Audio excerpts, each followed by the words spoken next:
முழுமையான இதயத்துடன் செய்யப்படாத பிரார்த்தனை. ஏதோ ஒன்று வேண்டுமென்று விருப்பம் கொள்வதற்கும் அதை உண்மையாகவே அடைய விரும்புவதற்கும் இடையே ஒரு பெரிய வேறுபாடு உள்ளது. தீராத ஆசையால் தத்தளிக்கும் ஒரு ஆர்வலர் அதிலிருந்து விடுபட வேண்டும் என்று உண்மையாக விரும்பக்கூடும்.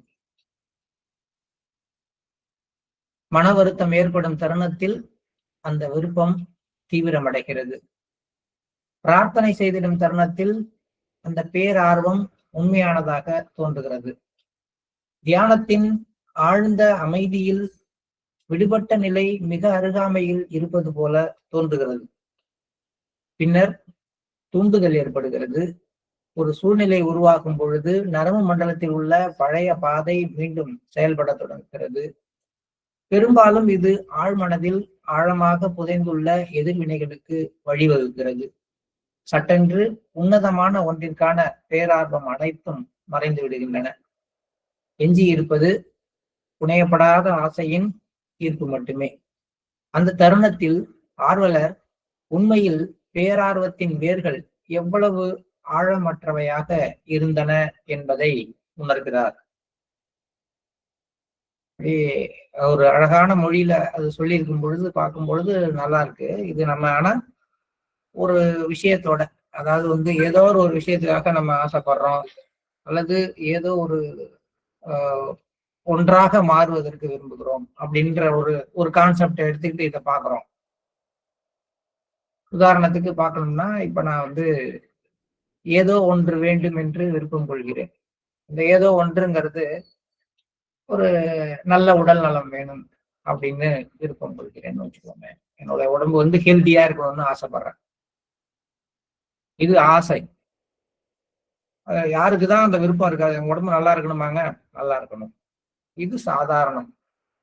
ஆனால் அந்த மாதிரியான ஹெல்த்தியான உடம்பை அடையிறதுக்கான ஒரு உண்மையான முயற்சிகள்ல ஈடுபடுறாங்க இல்லையா, அதுக்கும் ரெண்டுக்கும் வித்தியாசம் இருக்கு. அதுதான் சொல்றாரு, ஏதோ ஒன்று வேண்டும் என்று விரும்புவதற்கும் அதை உண்மையாகவே அடைய விரும்புவதற்கும் இடையே ஒரு பெரிய வேறுபாடு உண்டு. ஒன்று வேண்டும் அப்படிங்கிறது வேற, அதை அடைவது வேற. இன்னும் நல்லா சொல்லணும்னா, ஒரு புத்தகத்தை வாங்கி வச்சுக்கிறது வேண்டும் அப்படிங்கிற விருப்பத்தின் கீழே நடக்கிறது. அந்த புத்தகத்தை படித்து அதில் உள்ள கருத்துக்களை கிரகித்து அந்த கருத்துக்களை வாழ்க்கையில நடைமுறைப்படுத்துறதுங்கிறது அதை உண்மையாகவே அடைய விரும்புறது அப்படிங்கிறதுக்கு உள்ளது. அப்ப நம்மகிட்ட நிறைய வேண்டும்ங்கிற விருப்பம் யாருக்குதான் எதுவாகதான் முதலமைச்சர் ஆக வேண்டும், பிரதமர் ஆக வேண்டும், பெரிய படிப்பாளி ஆக வேண்டும், இப்படியெல்லாம் நிறைய விருப்பங்கள் நம்மகிட்ட தொடர்ச்சியா இருக்கதான் செய்யுது. ஆனால் அதை உண்மையாக அடைய நம்ம என்னைக்காவது விரும்புறோமா?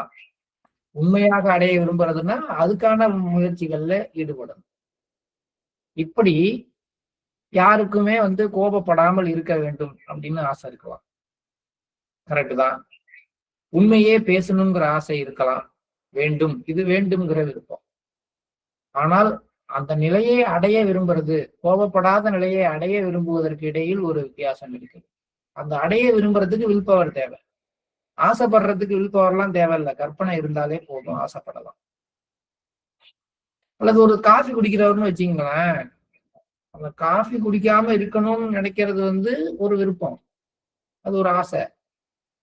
சந்தோஷம் தான், காஃபி குடிக்கிறத நிறுத்திடலாங்க, உடம்புக்கு கெட்டது, அசிடிட்டி கிரியேட் ஆகுது, வேணாம். ஆனா உண்மையிலேயே அந்த நிலைமைக்கு வரணும்னா காஃபி மேல இருக்கிற விருப்பத்தை அவர் எடுத்தாகணும். அதுதான் அடைய விரும்புவதற்கும் வேண்டும் என்று விரும்புவதற்கும் உள்ள வித்தியாசம். தீராத ஆசையால் தத்தளிக்கும் ஒரு ஆர்வலர் அதில் இருந்து விடுபட வேண்டும் என்று உண்மையாக விரும்பக்கூடும்.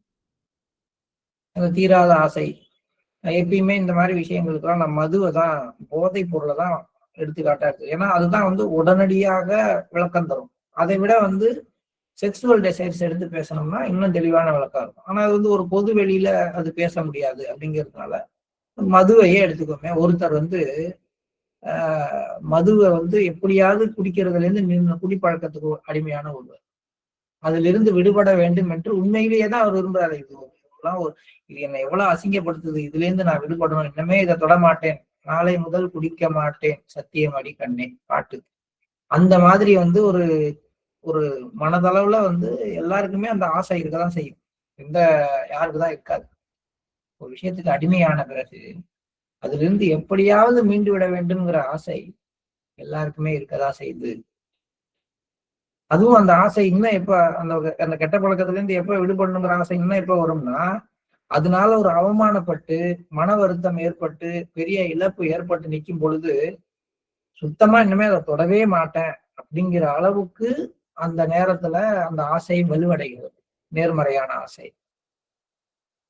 அதை தாண்டி இதுல இருந்து என்னை எப்படியாவது விடுபடுத்துங்கன்னு பிரார்த்தனை செய்கின்ற நேரத்தில் இன்னமும் நம்ம வந்து அந்த ஆசைக்கு, அதாவது விடுபட வேண்டும் என்கின்ற ஆசைக்கு ஒரு முக்கியத்துவம் தர ஆரம்பிக்கிறோம்.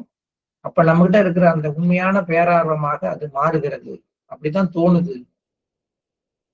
தியானம் பண்றப்ப நல்ல ஆழமான அமைதியில உலகியல் ஈர்ப்புகளிலிருந்தா விடுபட்ட நிலையில இருக்கிற ஒரு நேரத்துல நம்ம உண்மையாவே அந்த ஆசையிலிருந்து வெளியில வந்துட்டோம் அப்படிங்கிற எண்ணம் நமக்குள்ளார வருது. எல்லாம் சொல்றாரு ஸ்டெப் பை ஸ்டெப்பா.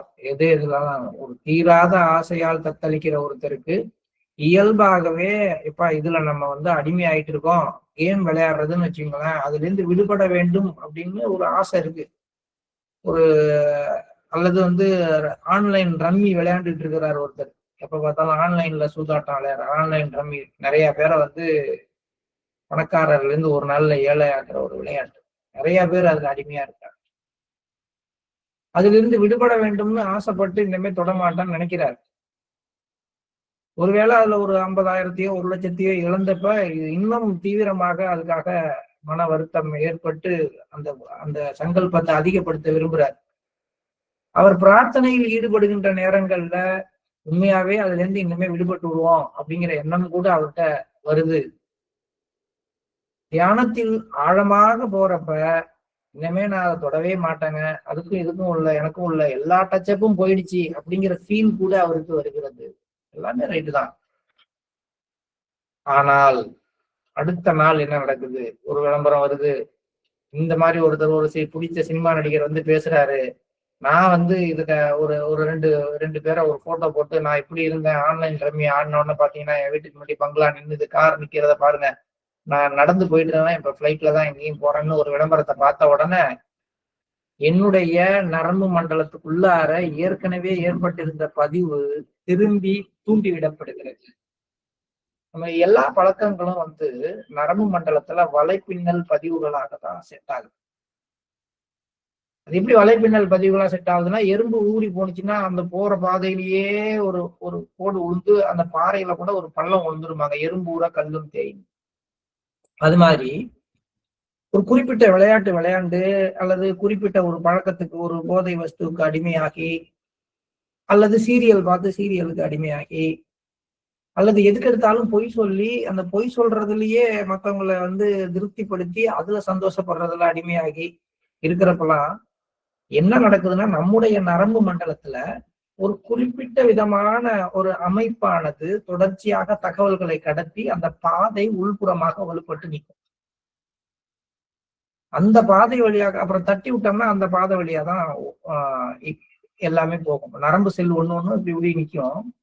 அது ரெண்டுக்கும் இடையில ஒரு பிணைப்பு ஏற்படும். ஒண்ணு இன்னொன்னுக்கு செய்தியை கடத்தும், அது இன்னொன்னுக்கு செய்தியை கடத்தும். இப்படிதான் மூளைக்கும் மற்ற புலன்களுக்கும் இடையில தொடர்பு இருக்கு. இதுல எந்த வழியாக எந்த ஒரு தூண்டுதல் அடிக்கடி நடந்துகிட்டு இருக்கோ அந்த பாதை ஏற்கனவே செட் ஆன மாதிரி ஆயிடும். அது எப்படின்னா, சமமான தரையில ஒரு வாய்க்கா போட்ட மாதிரி. சமமான தரையில தண்ணி ஊத்துனா எல்லா இடத்துலயும் பரவும். ஆனா அது நடுப்புற ஒரு பள்ளமா ஒரு வாய்க்கா இருந்தா எல்லாம் அதுக்குள்ளார ஓடி வேகமா அதுலதான் ஓடப்பாங்க. அப்ப இந்த மாதிரி நரம்பு மண்டலத்தில் உள்ள பழைய பாதைகள் மீண்டும் செயல்பட தொடங்குகின்றன. அப்படி தொடங்குனா என்ன ஆகும்?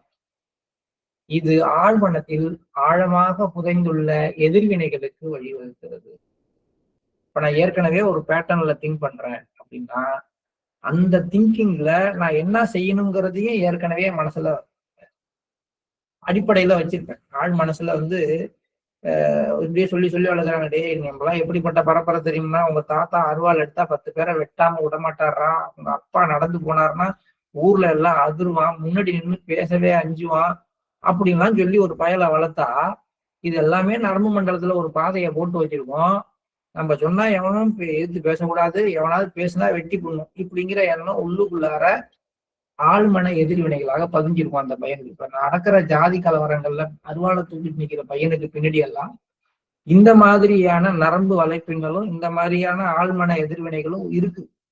இல்லைன்னா அவன் கூட்டமா வந்து இன்னொருத்தனை வெட்ட போறது கிடையாது.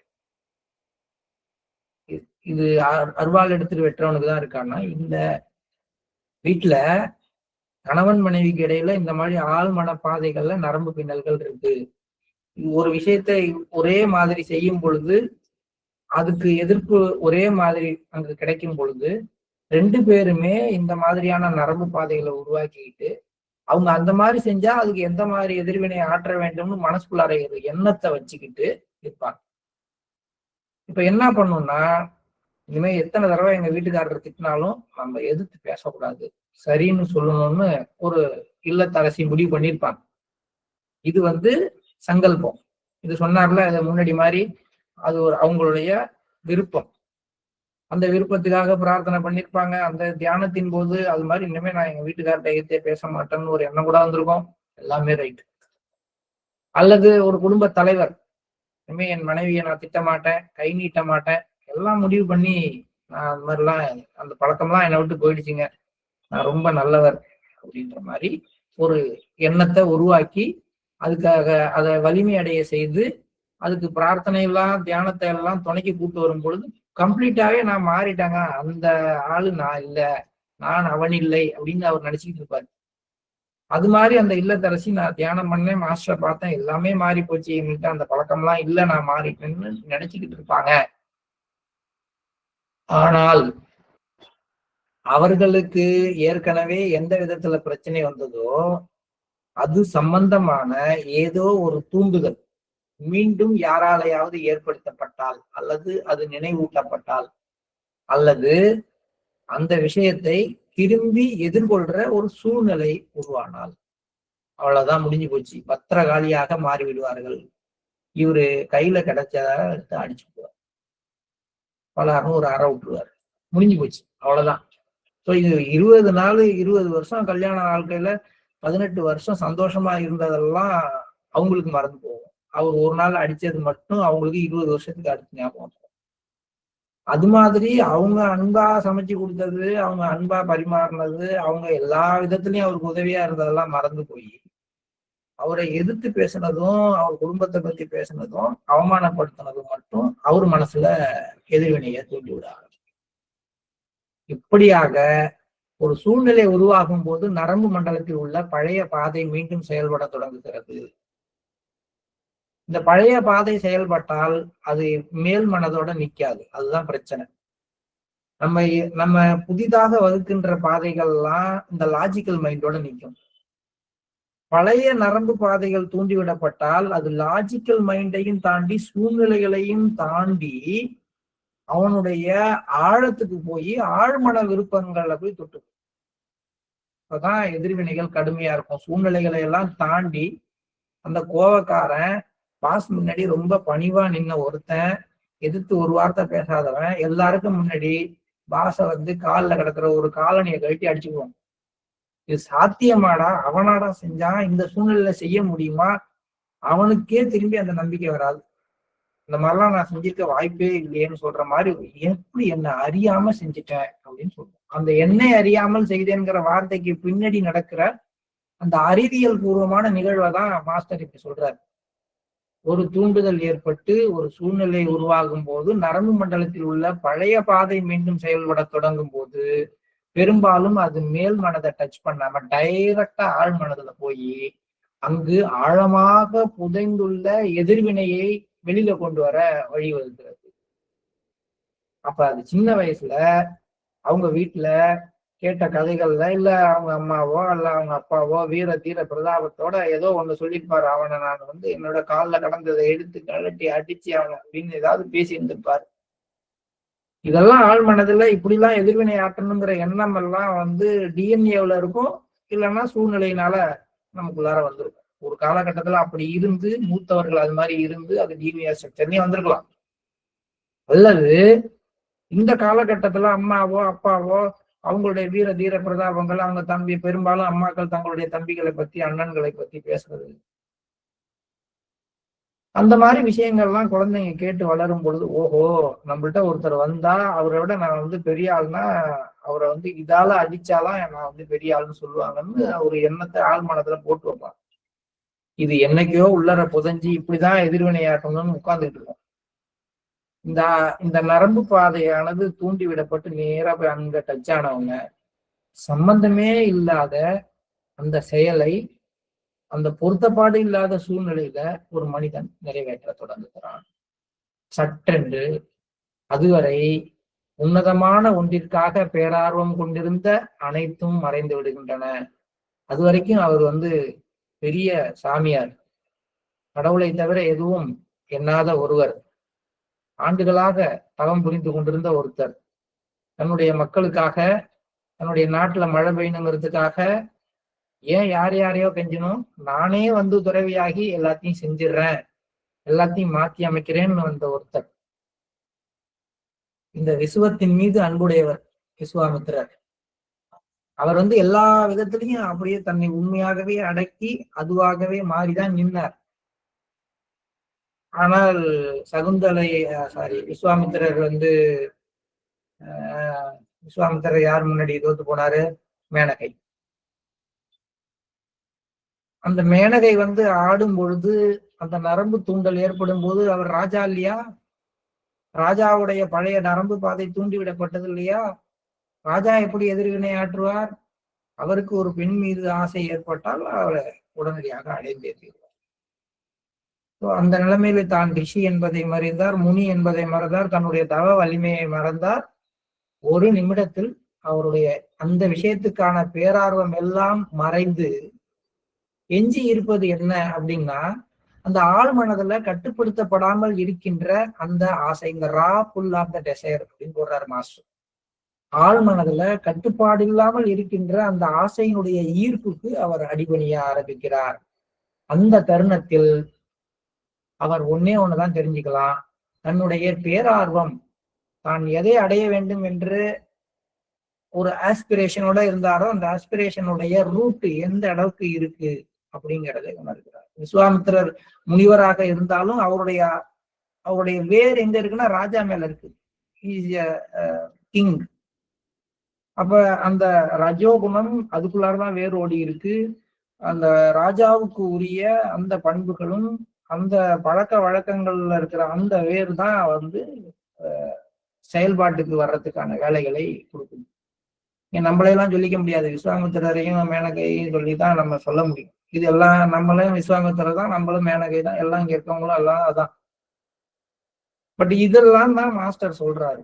இது பெண் விஷயங்கள்லயும் இதுதான், மது போன்ற விஷயங்கள்லயும் இதுதான், குடும்பத்துல ஏற்படக்கூடிய சின்ன சின்ன பிரச்சனைகள், மான அவமானங்கள், ஒருத்தருக்கு ஒருத்தர்ல ஒரு அந்த அகங்கார தூண்டுதல்கள், இது எல்லாத்துக்கும் பின்னாடி இதே செட்டப் தான் ஒர்க் பண்ணுது.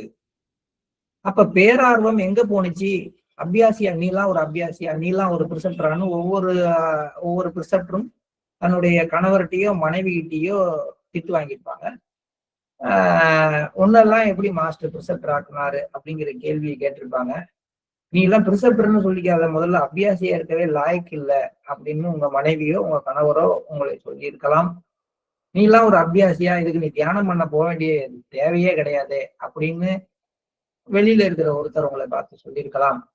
அப்ப எல்லாம் என்ன நடந்திருக்கு அப்படின்னா, நம்முடைய பேரார்வம், நம்ம ஏதோ ஒன்றாக மாற வேண்டும் என்கின்ற விருப்பம் எல்லாம் கொஞ்சோண்டு ஒரு இடத்துல வேறு விட்டுட்டு இருக்கிறப்பயே, அதை தாண்டி ஆழமாக நம்முடைய பழைய கால விஷயங்கள்ல ஓடி இருந்த வேரில் இருந்து நம்ம ஏதோ செஞ்சிருக்கோம். சத்தம் போட்டு திட்டிருக்கோம், அல்லது எதிர்த்து பேசியிருக்கோம், அல்லது ஒரு சூழ்நிலையோட ஒத்திசைவை கெடுத்திருக்கிறோம், அல்லது சண்டையிட்டு இருக்கிறோம், அல்லது சபலப்பட்டிருக்கிறோம். ஏதோ ஒண்ணு நடந்திருக்கு. அப்பதானே இந்த கேள்வி எல்லாம் வருது. நீ எல்லாம் ஒரு பிரிசெப்டரா, உனக்கெல்லாம் யாரு வேலையை கொடுத்தது, நீ எல்லாம் ஒரு அபியாசியா, தியானம் பண்றான் இப்படித்தான் இருப்பானா அப்படின்லாம் நம்மளை நோக்கி கேள்வி வருகின்ற பொழுது, அந்த தருணத்தில் ஆர்வலர் உண்மையில் பேரார்வத்தின் வேர்கள் எவ்வளவு ஆழமற்றவையாக இருந்தன என்பதை உணர்கிறார். இது பாசாங்க, அப்ப அபியாசி மாதிரி நடிக்கிறோமா, ரிசப்டர் மாதிரி நடிக்கிறோமா, பாசாங்கு பண்றோமான்னு இல்ல. நான் உண்மையிலேயே அந்த மாஸ்டர் சொல்ற மாதிரி இருக்கதான் முயற்சி பண்றேன். ஆனா இருக்க முடியல. இதுதான் மனிதனின் உண்மையான நிலை. விடுபட்ட நிலை வேண்டும் என்று நாம் உண்மையிலேயே உண்மையாக உணர்ந்து கூறவில்லை என்பது பிரச்சனை அல்ல. எல்லாத்திலிருந்தும் நான் விடுபடணும் அப்படின்னு நான் சொல்றேனே, அதுல உண்மை இல்லை அப்படின்லாம் அர்த்தம் இல்லை. நான் உணர்ந்துதான் சொல்றேன். ஆனால் என்னன்னா, அதை வெல்வதற்கு அளவுக்கு என்கிட்ட மனோபலம் இல்லை. அதை வெல்லக்கூடிய அளவுக்கு என்கிட்ட அந்த ஆஸ்பிரேஷன் பவர்ஃபுல்லா, அந்த பேரார்வம் என்கிட்ட ஆழமாக வளரவில்லை. ஆசை இருக்கு தாசில் பண்ண, அதிர்ஷ்டம் இருக்கு ஆடு மேய்க்க அப்படின்னு ஒரு பழமொழி உண்டு. எல்லாருக்குமே தாசில்தார் ஆகி அந்த ஏரியாவுக்கு அதிகாரி ஆகணும்னு ஆசைதான். ஆனா அதிர்ஷ்டம் இருக்குன்னு அவங்க சொன்னாங்க. நமக்கு ஆசை மட்டும் இருக்கும், இஷ்டம் இல்லாமலும் இருக்கும். நம்ம படிக்க கூடாது, எழுதக்கூடாது, ஜாலியா ஊர் சுத்தணும், ஆடு மேய்க்கிறவங்க மாதிரி. ஆனா ஆசை மட்டும் தாசில்தார் ஆகி எல்லாத்துக்கும் அதிகாரியா நிக்கணும் அப்படின்னா நடக்குமா? நடக்காது. அதைத்தான் மாஸ்டர் இங்கேயும் சொல்றாரு. நாம பாசாங்கு செய்யல, உண்மையிலேயே நம்ம ஒரு நல்ல நிலைமை, நல்ல அபியாசியாக மாற வேண்டும், அன்போட பண்போட கனிவோட நேர்மையோட எல்லாம் இருக்கணும், அப்படிதான் ஆசைப்படுறோம். ஆனால் அது நம்ம உண்மையா சொல்லல, சும்மாச்சிக்கு தான் சொல்றோம்லாம் அர்த்தம் இல்லை, உண்மையாதான் சொல்றோம். ஆனால் அதை செயல்படுத்துற அளவுக்கு உண்மையிலேயே நம்மள்ட்ட அந்த பேர் ஆர்வம் உள்ள தூண்டிவிடப்படவில்லை.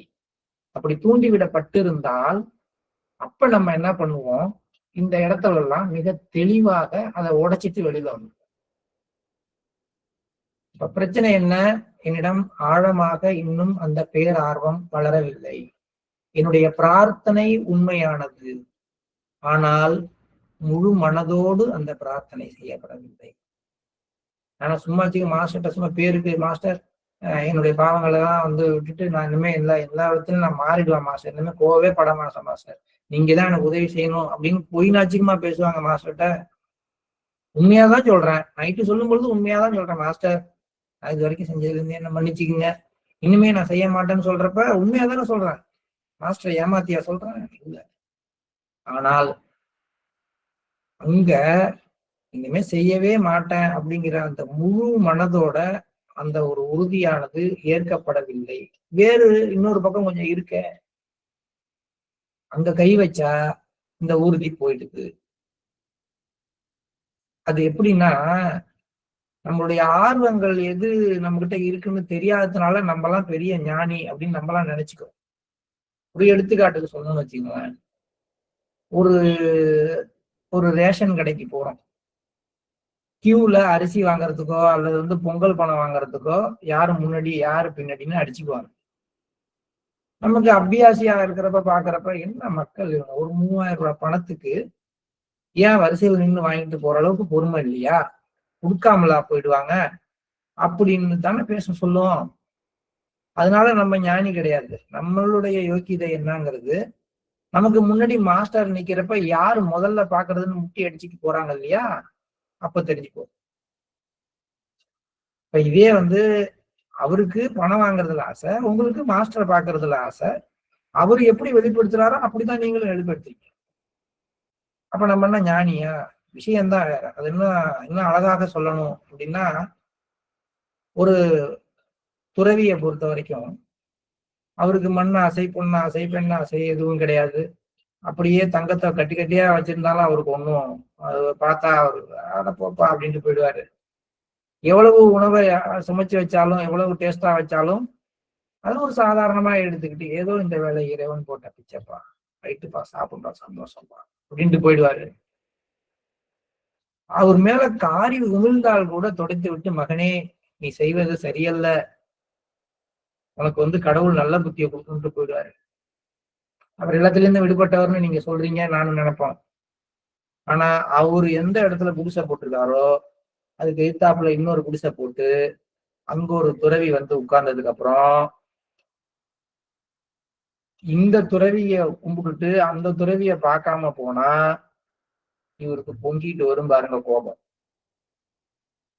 தொழில்முறை போட்டி வந்துருது இல்ல, அப்ப துறவியானவர்கள் எல்லாத்தையும் விட்டாலும் துறவி லெவல்ல அவங்களுக்குள்ள என்ன இருக்கும்னா இதே போட்டி போறாம இருக்கும். இப்ப எங்க போய் சொல்றது? ஏன்னா வேர்களுடைய ஆழம் அங்கே உள்ளது. அதனாலதான் மாஸ்டர் சொல்றாரு, இது பாசாங்கு செய்வதல்ல, இதுதான் மனிதனின் நிலை. விடுபட்ட நிலை வேண்டும் என்று நாம் உண்மையாக உணர்ந்து கூறவில்லை என்பது பிரச்சனை அல்ல. அந்த போராட்டத்தை வெல்லக்கூடிய அளவிற்கு நம்மிடம் பேரார்வம் இன்னும் ஆழமாக வளரவில்லை. அதுதான் பிரச்சனை. நம்முடைய பிரார்த்தனை உண்மையானது, ஆனால் முழு மனதுடன் செய்யப்படவில்லை. ஆங்கிலத்துல ரொம்ப அழகா சொல்லியிருக்காரு, தட் இஸ் நாட் ஹிப்பாக்ரசி. நம்ம ஏமாத்துல பொய் சொல்ல அதை பித்தலாட்டம்னு சொல்லுவோம், பாசாங்கன்னு சொல்லக்கூடாது, பித்தலாட்டம்னு சொல்லுவாங்க. ஒண்ணு சொல்றது ஒண்ணு செய்யறது ஒண்ணா இருக்கவன பித்தலாட்டக்காரன்னு சொல்லுவாங்க. அப்ப மாஸ்டர்கிட்ட நைட்டு நான் இதுவே இதெல்லாம் செய்ய மாட்டேன், நான் இதுவுமே இது அப்படின்னு சொல்லி ஒரு உறுதி சொல்லிட்டு நிக்கிறப்ப அதை அடுத்த நாள் செய்யறேன் அப்படின்னா நான் பித்தலாட்டம் பண்றேன்னு அர்த்தம் கிடையாது. இதுதான் ஹியூமானிட்டியோட கண்டிஷன். டு எர்ர் இஸ் ஹியூமன் சொல்றாங்கல்ல, இந்த இடத்துல இதுதான் condition. The problem is not that we lie about wanting freedom. The problem is that we have not yet cultivated an aspiration deep enough to survive the confrontation. அந்த வார்த்தையை பாருங்க, நல்லா இருக்கும். We have not yet cultivated an aspiration deep enough to survive the confrontation. என்ன உறுதிமொழி எடுத்தனோ அந்த உறுதிமொழியை நிறைவேற்றுற அளவுக்கு என்னுடைய ஆஸ்பிரேஷனை நான் டீப்பா கல்டிவேட் பண்ணிக்கவில்லை. My prayer is real, but it is also half hearted. கொஞ்சம் உள்ளுக்குள்ளார வேற விஷயத்து மேலையும் ஈடுபாடு இருக்கு. இந்த வியாபாரியும் துறவியும்ங்கிற கதையை சொல்லி இதை சொல்றாரு மாஸ்டர். பாரம்பரியமாக சொல்லப்பட்டு வரும் ஒரு கதை இதை நன்கு விளக்குகிறது. தனது வாடிக்கையாளர்களை ஏமாற்றுவதை நிறுத்த இயலாத ஒரு வியாபாரி தன்னுடைய இயலாமையை எண்ணி வருந்தி ஒரு துறவியிடம் சென்றார். அவர், இது தவறென்று எனக்கு தெரியும், ஒவ்வொரு மாலையும் நான் நேர்மையாக இருப்பேன் என்று உறுதி ஏற்கிறேன். இருப்பினும் ஒவ்வொரு நாள் காலையிலும் நான் மீண்டும் பொய் சொல்வதை காண்கிறேன். நான் ஏன் இவ்வாறு இருக்கிறேன் என முறையிட்டார். அவருக்கு இது உள்ளது தானே, ஒரு நாளும் நான் ஒவ்வொருத்தருக்கும் இன்னொன்று மாதிரி. அந்த வியாபாரியை பொறுத்த வரைக்கும் நேர்மையா இருக்கணுங்கிறது அவருடைய ஆஸ்பிரேஷன், பெரிய வியாபாரி ஆகணுங்கிறது அவருடைய ஆம்பிஷன். ரெண்டுக்கும் நடுப்புற பாவம் அவரு தத்தளிக்கிறார். இரவானா கடவுள்கிட்ட போய், ஐயோ இன்னைக்கு நான் பல பேர்கிட்ட 100 ரூபா பொருளை 1000 ரூபான்னு சொல்லி ஏமாத்தி வித்துட்டேன், இந்த மாதிரி நான் பொய் சொல்லியிருக்க கூடாது, என்னை மன்னியுங்கள், நாளையிலேருந்து நான் முடிஞ்ச வரைக்கும் என்னால முடிஞ்ச வரைக்கும் நான் நேர்மையா இருக்கத்தான் முயற்சி பண்ணுவேன் அப்படின்லாம் சொல்லிட்டு எகைன் த நெக்ஸ்ட் டே போறோம். 100 ரூபான்னு ஆள்கிட்ட சொல்லி பார்ப்பாரு, அவரு அதை பாதி விலைக்கு கேட்பாரு. சொன்னா ஒத்துக்காரா? ஒத்துக்க மாட்டார். அப்ப என்ன நடக்கும்? 2 பேர் 3வது ஆளுக்கு அப்புறம், இல்ல இந்த வியாபாரியா நான் இந்த வாடிக்கையாளரை பிடிச்சே ஆகணும்னா, ஐயா இந்த பொருளோட விலை 1000 ரூபாய், அதெல்லாம் தர முடியாது, 500 ரூபாய் தான் தருவேன் அப்படின்னு சொன்னா, இல்லைன்னு பேரம் பேசி ஒரு 600 ரூபாய்க்கு அதை விட்டுக்குவார். பொருளோட விலை 100 ரூபாய், 110 ரூபான்னு சொன்னா 50 ரூபாய்க்கு கேட்பாங்க. இப்ப நான் எவ்வளவுக்கு சொல்லி ஆகணும்? பொய் சொல்லி ஆகணும். நான் பொய் சொல்லல அப்படின்னு நடிக்கிறதுக்காக திரும்பியும் அதுல நிலையா நின்று கூட காசை அவங்கள்ட்ட வாங்கி ஆகணும். ஒருவேளை அது திருப்பி கொடுத்தோம்னாலும் நான் அவங்களுக்கு முன்னாடி என்னுடைய கௌரவம் போயிடும். இப்ப என்ன செய்யறது? பொய் சொல்லிதான் சொல்லிட்டேன். இதே அவருக்கு பிரச்சனை, அதை எடுத்துட்டு போறாரு. நான் சாயங்காலம் உண்மை சொல்லணும்னு ஆசைப்படுறேன், காலையில பொய் சொல்லிடுறேனே, எனக்கு ஏதாவது ஒரு வழி சொல்லுங்களேன்னு கேட்கிறாரு. அந்த துறவி, நீங்கள் மாலையில் உறுதி ஏற்கும் போது உண்மையிலேயே நேர்மையாக இருக்க வேண்டும் என்று விரும்புகிறீர்களா? உண்மையாக தான் உறுதி ஏற்கிறீங்களா, இல்ல ஒரு பேருக்கு சொல்றீங்களா? இல்லைங்க, நிச்சயமாங்க, சாயங்காலம் என் மனசு உறுத்துதுங்க, எத்தனை பேர்கிட்ட பொய் சொல்லிட்டான், ஏமாத்திட்டோம், நாளையில இருந்து உண்மை சொல்லணும்னு நினைக்கிறேன். சரி, காலையில உங்களுடைய கஸ்டமர் உங்களை விட்டுட்டு போயிடுவாரு அப்படி நிக்கிறாரு, நீங்க சொல்றீங்க, ஒத்து வரலன்னா உடனே அடுத்த கடைக்கு போயிடுவாரு.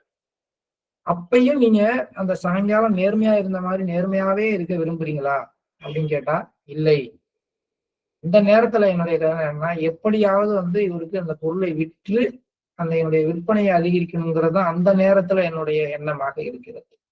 அவங்கள்ட்ட 2 ஆள் இருக்காங்க. ஒரு ஆளு அந்த ஆஸ்பிரேஷனோட இருக்காரு, ஒரு ஆளு இந்த ஆம்பிஷனோட இருக்கிறார்.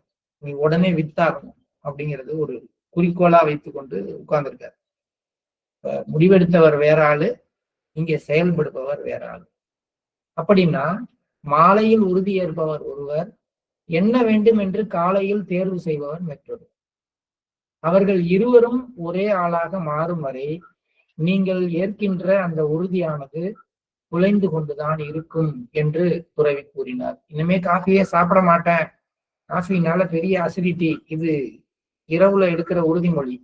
காலையில எந்திரிச்சோம்னா அந்த குளூர்ல பக்கத்துல வீட்டுல வாசனையோட ஒரு காஃபி ரெடி ஆகும் பொழுது, இன்னைக்கு ஒரு நாள் குளிர் காலத்துல காஃபி குடிக்காம என்ன பண்ண முடியும், கொஞ்சம் குறைச்சிக்கலாமே, எப்ப எனக்கு கொஞ்சம் லைட்டா ஸ்ட்ராங்கா இல்லாம கொடுன்னு கேட்கற மாதிரிதான் இருக்கு. ஏன்னா காஃபி குடிக்க வேணாம்னு முடிவு பண்ணவர் ஒருத்தர், அவர் உடம்பு நலத்தை முடிவு கொண்டு நைட்டு முடிவு பண்ணாரு. காஃபி குடிக்கணுங்கிறவர் இப்ப நாக்கோட ஆசையை அடிப்படையா வைத்துக் கொண்டு ஒரு முடிவு எடுக்கிறது. அவர் இவர் இல்லை. இப்படி இருக்கும் பொழுது நீங்கள் எடுக்கின்ற எல்லா உறுதிகளும் குறைந்து கொண்டுதான் இருக்கும். சரிங்க, அப்ப எப்படி அவர்களை ஒருவராக மாற்றுவது என்று வியாபாரி கேட்டார். அதற்கு விற்பனையை விட நீங்கள் அதிகம் விரும்புவது என்ன என்பதை நீங்கள் கண்டறிய வேண்டும். அதை கண்டுபிடித்தால் பொய் உரைப்பது தானாக நின்றுவிடும் என்று பதிலளித்தார். ரெண்டுல எதை நீங்கள் அதிகம் விரும்புறீங்கிறத நீங்களே கண்டுபிடிங்க. அப்படின்னா அந்த மாதிரி நேரத்துல இப்ப ஒருவேளை நீங்க நேர்மையாக இருப்பதையே அதிகம் விரும்புவராக இருந்தால் பொய் உரைப்பது நின்றுவிடும். விற்பனை தான் அதிகம் அப்படின்னு நீங்க முடிவு பண்றவரா இருந்தால் பொய் உரைப்பதை பத்தி நீங்க கவலைப்பட போறது கிடையாது. இப்ப ரெண்டாவும் நீங்க இருக்கீங்க. ஒரு ஹாஃப்ல நேர்மையாக இருக்கணும்னு விரும்புறீங்க, இன்னொரு ஹாஃப்ல வியாபாரம் பண்ணணும்னு விரும்புறீங்க. அதனால விற்பனையை விட நீங்கள் அதிகம் விரும்புவது எது? வேற எதுவுமே இல்லை அப்படின்னா முடிஞ்சு போச்சு. ஒருவேளை விற்பனையை விட எனக்கு இந்த நேர்மைதான் அதிகம் தேவைன்னு நீங்க கண்டுபிடிச்சிட்டீங்கன்னா அதுக்கப்புறம் நீங்க பொய்யே சொல்ல மாட்டீங்க. ஏன்னா உங்களுடைய ஹையர் குவாலிட்டி எதுன்னு நீங்க முடிவு பண்ணிட்டீங்க. உங்கள்கிட்ட இருக்கக்கூடிய முக்கியமான விஷயம் எதுங்கிறத நீங்க தெரிஞ்சுக்கிட்டீங்கன்னா நீங்க போயிடும் சொல்றாரு.